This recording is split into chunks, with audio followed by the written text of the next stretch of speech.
Hello dear students, इस video में बच्चों हम लेसन 4 शब्द विचार पढ़ेंगे, यानी कि शब्दों को किस तरह से हम बनाते हैं। बच्चों, आप सभी को पता है कि वर्णों को मिलाने से शब्द बनते हैं। तो यहाँ पर जैसे आ प्लस म प्लस अ, तो शब्द क्या बन गया?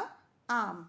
इसी तरह से क प्लस उ प्लस र प्लस अ प्लस स प्लस ई, तो शब्द बन गया कुर्सी। इस तरह से अलग अलग वर्णों के मिलाने से शब्द बनते हैं। तो बच्चों, आपको ये पता है कि केवल वर्णों का सार्थक मेल ही शब्द कहलाता है, अर्थात सिर्फ हमें वर्णों को उस तरह से मिलाना है जिससे कोई ऐसा शब्द बने जिसका कुछ अर्थ हो, उसको हम शब्द कह सकते हैं। जैसे अगर हम खाली कुछ भी वर्णों को मिलाने लगे, म प्लस अ प्लस आ, तो म आ, ये कोई शब्द नहीं है। यस प्लस ई प्लस र प्लस क प्लस उ सिरकू, ये कोई शब्द नहीं है। तो इसलिए हमें ये ध्यान रखना है कि हमें सिर्फ वर्णों का ऐसा समूह जिसका कोई सार्थक शब्द बने, उसको हम शब्द बोलेंगे। तो वर्णों के सार्थक मेल को हम शब्द कहते हैं और शब्द वाक्य में प्रयोग किए जाने पर पद कहलाते हैं। तो जब शब्द वाक्यों में प्रयोग किए जाते हैं तो उनके रूप में लिंग यानी स्त्रीलिंग पुल्लिंग, वचन एक वचन बहुवचन या कारक की वजह से कुछ बदलाव हो जाते हैं। तो लिंग, वचन और कारक द्वारा जो बदलाव होने वाले शब्द होते हैं उनको हम पद कहते हैं। अब हम पढ़ते हैं शब्दों के भेद। शब्द कितनी तरह के होते हैं? शब्दों को कई आधार पर विभाजित किया जा सकता है। तो सबसे पहला उत्पत्ति या स्रोत के आधार पर, दूसरा रचना के आधार पर, तीसरा अर्थ के आधार पर और चौथा प्रयोग के आधार पर। तो उत्पत्ति या स्रोत के आधार पर शब्द 4 तरह के होते हैं। उत्पत्ति मतलब क्या होता है बच्चों? जहाँ से शब्द जन्मा है, जहाँ से उसकी उत्पत्ति हुई है, ओरिजिन जो है। तो तत्सम, इस आधार पर शब्द 4 तरह के होते हैं। तत्सम शब्द, तद्भव शब्द, देशज शब्द और विदेशी शब्द। तो सबसे पहले हम तत्सम शब्द के बारे में पढ़ेंगे। तो संस्कृत के वो शब्द जिनको हिंदी में जैसा का तैसा ही प्रयोग किया जाता है उन्हें हम तत्सम शब्द कहते हैं। जैसे कि मयूर, कर्म, क्रिया, सूर्य, दुग्ध, ये सब संस्कृत के शब्द हैं और जिनको हिंदी में एज इट इज प्रयोग किया जाता है। इसके बाद हम पढ़ते हैं तद्भव शब्द। तो बच्चों, भाषा के जैसे जैसे विकास हुआ, भाषा के विकास के नियमों के कारण जिन तत्सम शब्दों का रूप बदल गया उन्हें हम तद्भव शब्द कहते हैं। जैसे चंद्र से हमने चांद, सूर्य से सूरज, दुग्ध से दूध, पंच से पाँच, ये सब शब्द बने, तो इनको हम तद्भव शब्द कहते हैं। तो अब हम कुछ और तत्सम और तद्भव शब्दों को पढ़ते हैं। जैसे दंत का दांत हो गया, ग्रह का घर हो गया, उष्ट्र का ऊंट हो गया, दुग्ध का दूध हो गया, घृत का घी, वधु का बहू, मित्र का मीत। तो ये सब संस्कृत के जो शब्द हैं जो हिंदी में प्रयोग किए जाते हैं उन्हें हम तत्सम शब्द, और उनके जो बदलाव हिंदी में यूज़ किए जाते हैं उनको हम तद्भव शब्द बोलते हैं। इसके बाद अगला होता है देशज शब्द। ऐसे शब्द जिनका विकास हिंदी की अपनी बोलियों से हुआ और वो किसी भाषा से नहीं लिए गए, उन्हें हम देशज शब्द कहते हैं। जैसे कि पेट, रोटी, पानी, गाड़ी, पगड़ी, तो ये शब्द हिंदी की अपनी बोली से विकसित हुए शब्द, शुरू हुए हैं। इसके बाद विदेशी शब्द, जिन शब्दों की शुरुआत विदेशी भाषाओं के संपर्क में आने से हुई है उनको हम विदेशी शब्द कहते हैं। जैसे स्कूल, इंग्लिश भाषा से तोप, शर्म, फौज, किताब, तो ये सब विदेशी शब्द हैं। अब हम हिंदी में कुछ जो विदेशी शब्द प्रयोग होते हैं उनके बारे में और विस्तार से पढ़ते हैं। कुछ फारसी शब्द प्रयोग होते हैं जैसे चश्मा, दुकान, ज़मीन, नमक। कुछ अरबी भाषा के शब्द यूज़ होते हैं, अमीर, आदमी, वकील। तुर्की शब्द लफंगा, तोप, बंदूक। पुर्तगाली शब्द आलू, गोभी, बाल्टी। फ्रांसीसी शब्द फ्रांस की भाषा के जो होते हैं, अंग्रेजी, कारतूस, कूपन। अंग्रेजी शब्द क्रिकेट, बल्ब, कॉपी, ये सब इंग्लिश के शब्द हैं। चीनी शब्द लीची, चीनी, तो ये चाइनीज़ भाषा के शब्द हैं। तो इस तरह से अलग अलग भाषाओं, विदेशी भाषाओं से जो शब्द लिए गए और जो हिंदी में प्रयोग किए जाते हैं उनको हम विदेशी शब्द बोलते हैं। इसके बाद दूसरा, हम रचना के आधार पर शब्दों का भेद करते हैं। तो रचना के आधार पर, उनकी बनावट के आधार पर शब्द 3 तरह के होते हैं, जैसे रूढ़, यौगिक और योग रूढ़। तो सबसे पहले हम रूढ़ शब्दों के बारे में पढ़ते हैं। जो शब्द प्रयोग होते होते किसी वस्तु विशेष के लिए निश्चित हो गए हैं, उनको हम रूढ़ शब्द कहते हैं, जैसे दूध, घर, पानी। इन शब्दों के अगर हम टुकड़े करें तो उसका कोई भी अर्थ नहीं निकलता, तो उनको हम रूढ़ शब्द कहते हैं। इसके बाद यौगिक शब्द, जैसे कि नाम से ही पता चल रहा है, जो शब्द 2 या 2 से अधिक शब्दों के मिलने से बनते हैं, उसको हम यौगिक शब्द कहते हैं। जैसे सेना प्लस पति, सेनापति, अप प्लस मान, अपमान, मातृ प्लस भक्ति, मातृभक्ति, वो यौगिक शब्द हो गए। इसके बाद योगरूढ़ शब्द होते हैं, जो शब्द 2 या 2 से ज़्यादा शब्दों के मिलने से बने हों और किसी विशेष अर्थ में प्रयोग किए जाते हों, उनको हम योगरूढ़ शब्द कहते हैं। जैसे लंबा प्लस उदर, लंबोदर। लंबोदर मतलब पेट को हम बोलते हैं, और इसका लंबोदर किसका नाम है? गणेश जी का भी नाम है। और दश प्लस आनन, दशानन, इसका मतलब क्या होता है? 10 मुंह वाला। तो 10 मुंह वाला कौन था? रावण।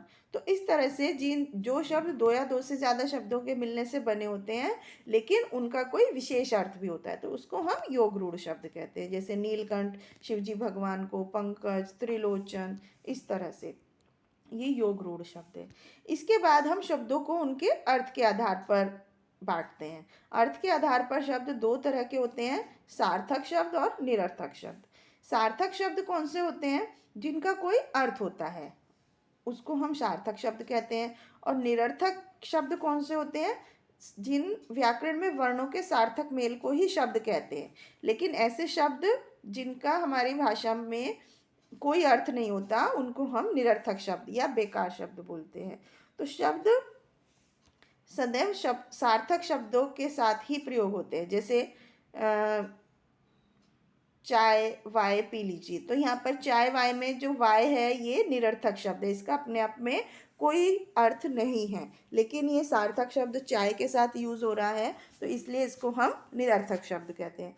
कुछ गप शप सुनाओ, तो यहाँ पर जो शप है ये निरर्थक शब्द है। कुछ ठंडा वंडा लाओ, तो वंडा जो है यहाँ पर ये निरर्थक शब्द है। गाना वाना, तो वाना जो है वो निरर्थक शब्द है। इनका अपने आप में कोई अर्थ नहीं होता, लेकिन ये किसी सार्थक शब्द के साथ प्रयोग हो जाते हैं।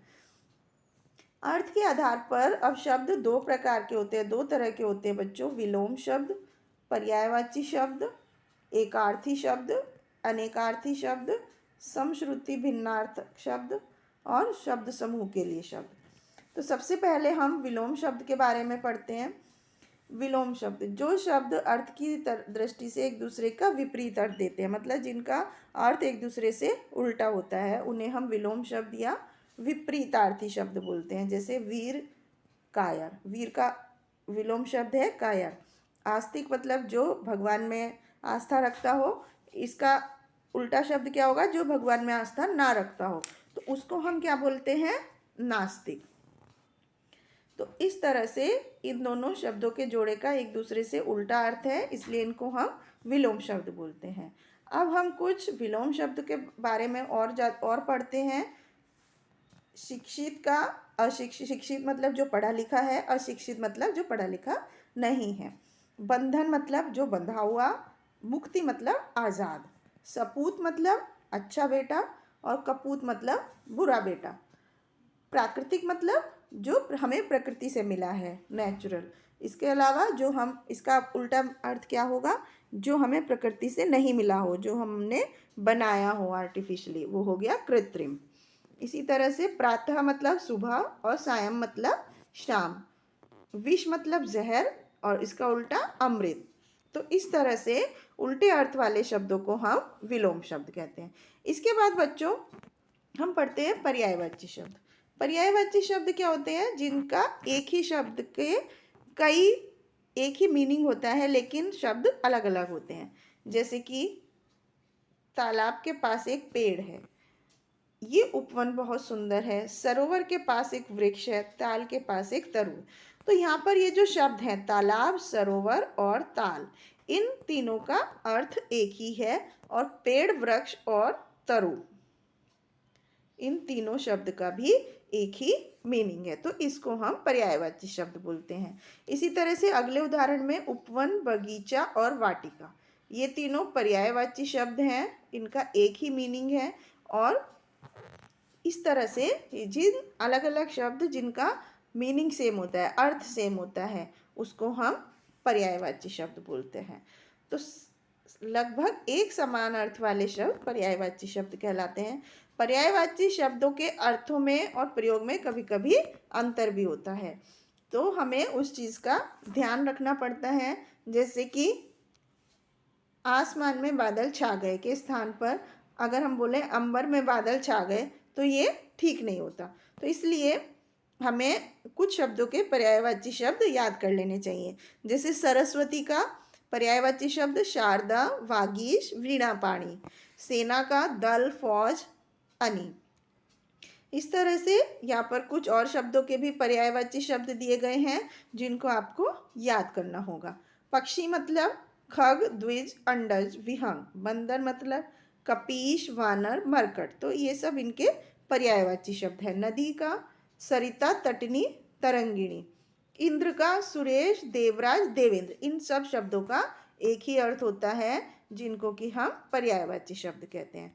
इसके बाद बच्चों हम पढ़ेंगे एकार्थी शब्द। एकार्थी शब्द मतलब जिन शब्दों का एक ही अर्थ होता है उन्हें एकार्थी शब्द बोलते हैं। जैसे इंदिरा गांधी, अलीगढ़, जनवरी, मंगल। ये सिर्फ एक ही अर्थ है, इनका दूसरा कोई अर्थ नहीं है।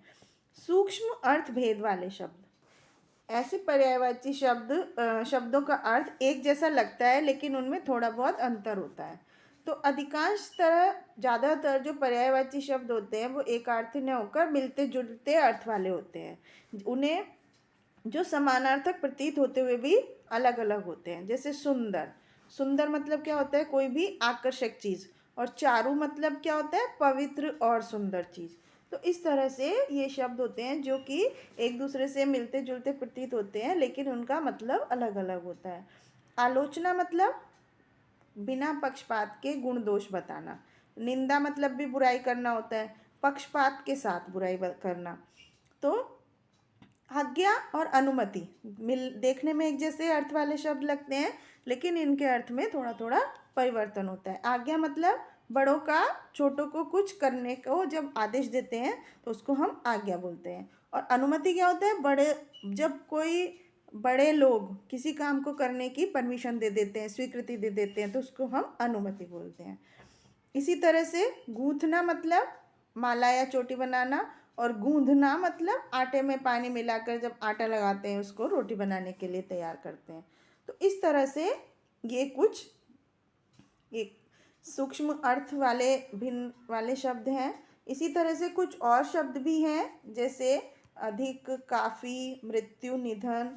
तो ये सब शब्दों को आपको ध्यान से पढ़ना है जिससे कि आपको इन शब्दों में जो थोड़ा सा अंतर है वो समझ में आ जाए। इसके बाद बच्चों हम पढ़ेंगे अनेकार्थक शब्द। अनेकार्थक शब्द क्या होता है? कुछ शब्द ऐसे होते हैं जिनके एक से ज़्यादा अर्थ होते हैं, इन्हें हम अनेकार्थक शब्द बोलते हैं। अनेक मतलब बहुत सारे, अर्थ मतलब मीनिंग। तो जिन शब्दों के एक से ज़्यादा अर्थ होते हैं उनको हम अनेकार्थक शब्द बोलते हैं। जैसे अमृत। अमृत का अर्थ क्या क्या है? अमृत आँख, कील, धुरी। और अक्ष मतलब धुरी, आँख, कील। इसी तरह से जाल का शब्द है का अर्थ है, जाल मतलब फरेब भी होता है, जाल मतलब बनावट भी होता है, जाल मतलब जाला भी होता है, जाल मतलब छल भी होता है, माया भी होता है। इसी तरह से दल का अर्थ समूह, सेना, भाग, पक्ष, इतने सारे अर्थ होते हैं। पट का मतलब कपड़ा भी होता है और दरवाज़ा भी होता है। तो ये कुछ अनेकार्थक शब्द हैं। इसी तरह से कुछ और अनेकार्थक शब्द हैं जैसे उत्तर मतलब जवाब भी होता है, उत्तर दिशा भी होता है और आंसर यानी कि हल भी होता है। इसी तरह से कनक मतलब सोना भी होता है और धतूरा भी होता है। चक्र मतलब पहिया भी होता है और एक अस्त्र भी होता है और एक षड्यंत्र भी होता है। तो इसी तरह से यहाँ पर कुछ और भी अनेकार्थी शब्द दिए गए हैं जिनको आपको पढ़ करके उनका अर्थ समझना है और याद करना है। इसके बाद बच्चों हम अगला पढ़ते हैं समश्रुति भिन्नार्थक शब्द। समश्रुति, श्रुति मतलब सुनना। तो बच्चों हिंदी में बहुत सारे ऐसे शब्दों के जोड़े होते हैं जिनके बोलने में बहुत ही कम अंतर होता है, इसलिए वो एक जैसे ही लिखते हैं, लेकिन इनके अर्थ जो होते हैं वो अलग अलग होते हैं। तो जो शब्द सुनने में एक जैसे लगते हैं लेकिन उनका अर्थ अलग अलग होता है, उन्हें हम समश्रुति भिन्नार्थक शब्द कहते हैं। जैसे कि अन्न और अन्य। तो अन्न मतलब अनाज और अन्य मतलब दूसरा। अंतर और अंदर, अंतर मतलब भेद और अंदर मतलब भीतर। अधम मतलब नीच और अधर्म मतलब पाप। इसी तरह से गृह मतलब घर और ग्रह मतलब नक्षत्र। अवधि मतलब सीमा या हद और अवधि मतलब एक भाषा जो है अवध की भाषा। इसी तरह से कपट मतलब धोखा और कपाट मतलब दरवाज़ा या किवाड़। बदन मतलब शरीर और वदन मतलब मुख। तो इस तरह से आपको इन शब्दों को ध्यान से पढ़ना है ताकि आपको उनका अर्थ समझ में आ जाए। इसके बाद बच्चों हम पढ़ते हैं वाक्यांश के लिए एक शब्द। जैसे कि कम से कम शब्दों में जब हम अपने विचार प्रकट करना होता है तो हम इनकी जगह पर एक शब्द यूज़ करते हैं, उसको हम वाक्यांश के लिए एक शब्द बोलते हैं। तो जो एक शब्द में पूरे वाक्य को के अर्थ को स्पष्ट कर देते हैं, ऐसे शब्द को हम वाक्यांश के लिए एक शब्द बोलते हैं। जैसे कि वाक्यांश है जिसका इलाज ना हो सके, उसको हम एक शब्द में क्या लिख सकते हैं? असाध्य। इसी तरह से जहाँ पहुँचना कठिन हो उसको हम एक शब्द में लिख सकते हैं दुर्गम। जो कभी ना मरे उसको हम एक शब्द में अमर बोल सकते हैं। तो इस तरह से एक वाक्य को जब हम एक शब्द से प्रस्तुत करते हैं तो उसको हम वाक्यांश बोलते हैं। जानने की इच्छा रख करने वाला जिज्ञासु। जो कड़वा बोलता हो कटुभाषी। दूसरे की हत्या करने वाला हत्यारा। तो इस तरह से बहुत सारे वाक्यांश होते हैं जिसको हम एक शब्द में व्यक्त कर सकते हैं। जिसका पति मर गया हो विधवा और जिसकी पत्नी मर गई हो विधुर। तो इस तरह से यहाँ पर बहुत सारे वाक्यांश के लिए एक शब्द दिए गए हैं जिनको आप पढ़ करके ज्ञात करेंगे। जैसे अनाथ, जहाँ अनाथ रहते हो उसको हम क्या बोलेंगे? अनाथालय। सदा रहने वाला शाश्वत। कुछ ही क्षणों में नष्ट हो जाने वाला क्षणभंगुर। तो इस तरह से वाक्यांश के लिए एक शब्द हम पढ़ते हैं। इसके बाद बच्चों हम देखते हैं प्रयोग के आधार पर, मतलब शब्द कहाँ यूज़ किए जा रहे हैं उसके आधार पर शब्द कितनी तरह के होते हैं। शब्द दो तरह के होते हैं, विकारी शब्द और अविकारी शब्द। विकारी शब्द क्या होते हैं? जो शब्द लिंग वचन और कारक की दृष्टि से परिवर्तित हो जाते हैं, बदल जाते हैं, उनको हम विकारी शब्द कहते हैं। जैसे लिंग के हिसाब से बच्चा और बच्ची, हरा और हरी, हम और हमारा। तो इस तरह से इनको हम विकारी शब्द कहते हैं।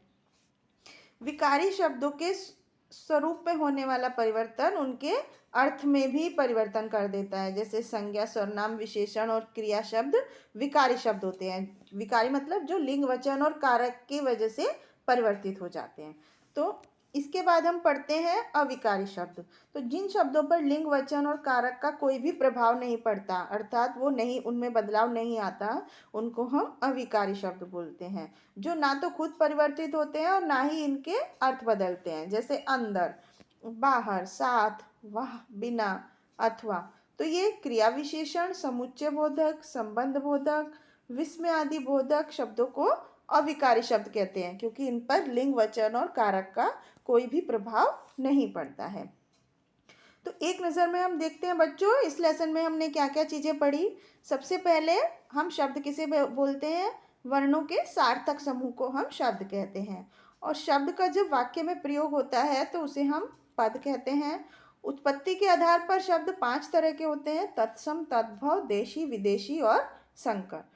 और रचना के आधार पर शब्द 3 तरह के होते हैं: रूढ़, यौगिक और योग रूढ़। और अर्थ के आधार पर शब्द 2 तरह के होते हैं: सार्थक और निरर्थक।